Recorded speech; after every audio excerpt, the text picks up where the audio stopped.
E aí, galera, beleza? Na aula de hoje nós vamos traçar as características sociais, econômicas e políticas do modo de produção capitalista, né? Também chamado de sistema capitalista, certo? Então vamos traçar um pouco dessas características e das três fases que abarcam, né, o capitalismo, que a gente divide entre capitalismo comercial, capitalismo industrial e, por último, né, atualmente, o capitalismo financeiro. Também vamos tratar sobre as características das três ciências sociais. Né? As ciências sociais são divididas a partir de três ciências, né? Que são elas a antropologia, a sociologia e a ciência política. Então nós vamos entender brevemente o que cada uma delas estuda, né? Qual é o seu objeto de estudo, certo? De cada uma dessas três ciências, ok? Então vamos lá, galera. Iniciamos pelo capitalismo, né? Dividimos, como eu falei anteriormente, o capitalismo em três fases, né? O capitalismo comercial, o industrial e o capitalismo financeiro, certo? O capitalismo comercial ele surge mais ou menos por volta do século XIV, né? Entre o século XIV e o século XV, certo?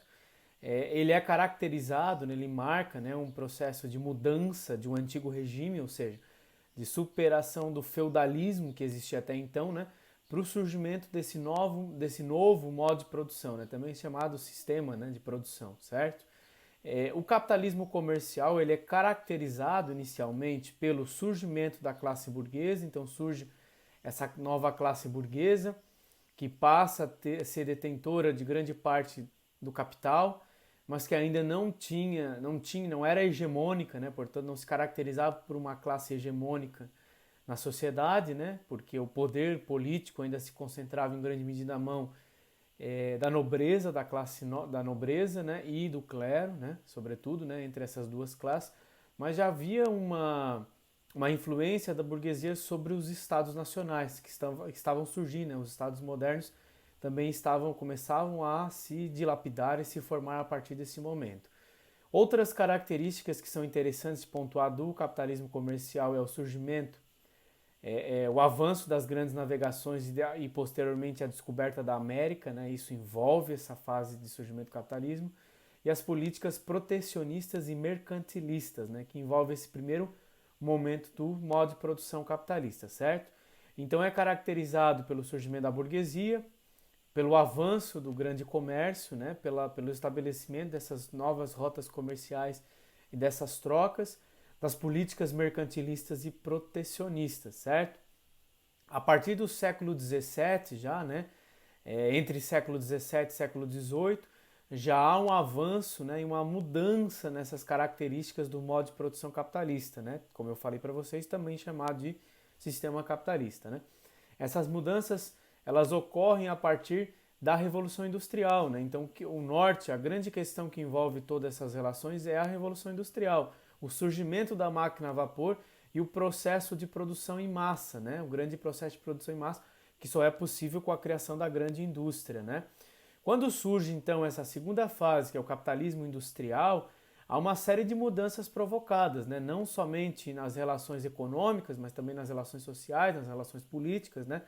Há um processo crescente de formação das grandes cidades, né? Por conta da questão da industrialização, né? Essas cidades se formam, há um êxodo, uma migração massiva do campo para a cidade, né? E lá na cidade essas pessoas se deparam com o emprego, a garantia do emprego se daria pela fábrica, né?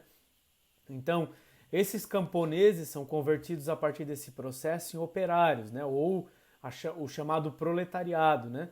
Como alguma parte da literatura da sociologia vai tratar, né? O proletariado, essa classe que vive do trabalho, que se constitui inicialmente como uma classe operariada, né? A partir do operariado industrial, certo?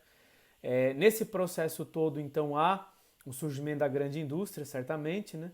E há a formação das grandes cidades. Né? Então surge nesse processo essa nova classe, que é o proletariado. Neste momento, a mão de obra, né, o trabalho assalariado, ele se torna mais comum. Né? O trabalho assalariado, ainda no capitalismo comercial, ele não era uma coisa tão comum. Quando se desenvolve a grande indústria e, portanto, o capitalismo industrial, o trabalho assalariado ele já é algo mais comum, certo? Nesse processo todo de desenvolvimento do capitalismo industrial também ocorre as grandes revoluções burguesas, né, ou revoluções liberais, que a gente já viu na aula anterior, né, as grandes revoluções burguesas. Nesse processo todo, há uma consolidação do poder político, que já havia um domínio, era visto que já havia um domínio econômico, mas há uma consolidação do poder político dessa nova classe chamada de burguesia. Né? E nesse processo todo também não podemos deixar de citar, além das revoluções burguesas liberais, a Revolução Inglesa, a Revolução Francesa e uma série de revoluções na Europa no século XIX, também ocorre o Iluminismo, né? O advento do pensamento iluminista, né? A grande predominância do pensamento científico sobre a sociedade, deixando um pouco o caráter religioso de lado, né? E passando a explicar os fenômenos sociais a partir da questão científica, certo? Então esses grandes acontecimentos que ocorrem durante esse período, né? Outra questão fundamental é o pensamento liberal, né? O pensamento liberal ele também se torna hegemônico, ganha força e passa a ser um dos maiores contrários, né? Do pensamento contrário ao absolutismo que era hegemônico até então, né? Beleza? A partir do século XX, então, né, passados esses períodos que eu descrevi anteriormente para vocês, a partir do século XX, já há a hegemonia de uma nova forma do modo de produção capitalista, que é chamado de capitalismo financeiro, né? Então, esse poder econômico, ele muda, ele não está mais concentrado em grande medida. É claro que ainda há uma hegemonia da grande indústria, da produção industrial, mas as grandes totalidades econômicas já passam a ser tomadas pelo sistema financeiro. Então, há uma hegemonia do que a gente chama na sociologia de regime de acumulação flexível, né, também chamado do sistema toyotista, né, que vai caracterizar uma mudança no modo de produção capitalista, né, e o sistema financeiro, o sistema bancário, financeiro, né, as grandes instituições financeiras vão se tornar hegemônicas, pois vão financiar, vão dotar, vão regular as relações entre capital e sociedade, né. E aí, além de trazer essas novas características, né, o regime de acumulação flexível e o modo de produção capitalista na sua fase financeira também traz uma série de mudanças na própria relação de trabalho, né, entre trabalhador, entre os detentores dos meios de produção e os detentores da força de trabalho, né, os trabalhadores e os patrões. Então existe uma nova relação aí colocada, né? Antes deste momento havia uma regulamentação muito grande das relações entre capital e trabalho, entre trabalhador e patrão, por meio de legislações, por meio de uma série de garantias, que vão ser desconstruídas nessa última fase do modo de produção capitalista, que é essa atual. Então há uma mudança nesse arranjo entre relações entre patrão e empregado, entre capital e trabalho, certo?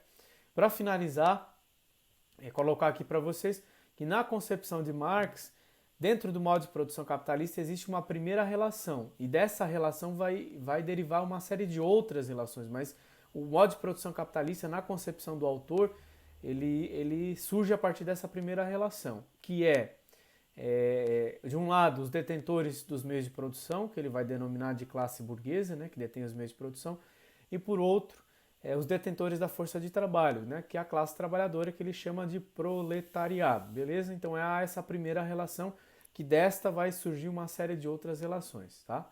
Certo? Então, galera, agora nós vamos entender então essas três ciências que no conjunto compõem aquilo que nós denominamos de ciências sociais, certo? Começamos então pela sociologia.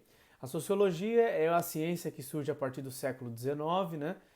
Como já havíamos pontuado no vídeo anterior, né? Tratando sobre as características do surgimento da sociologia, e ela surge com o objetivo muito claro de explicar o mundo moderno e o conjunto de relações que surgem com o mundo moderno, as relações sociais, econômicas, políticas, enfim.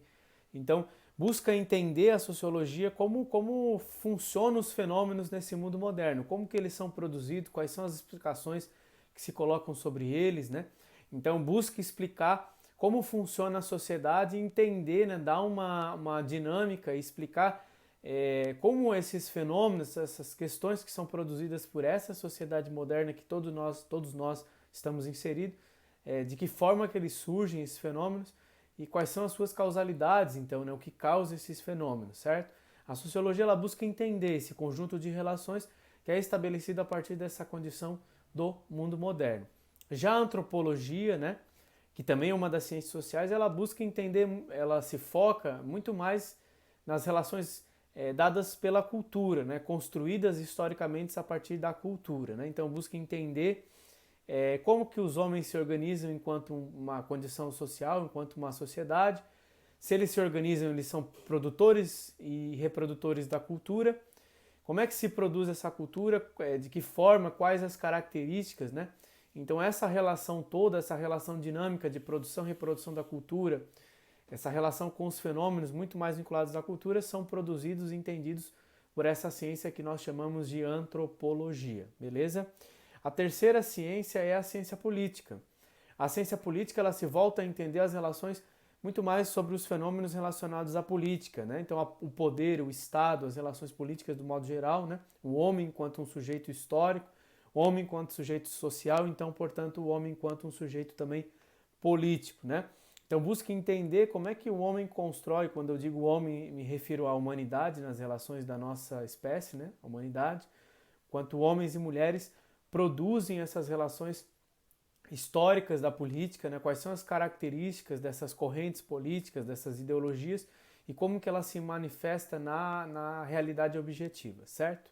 Espero ter contribuído, um grande abraço, até a próxima.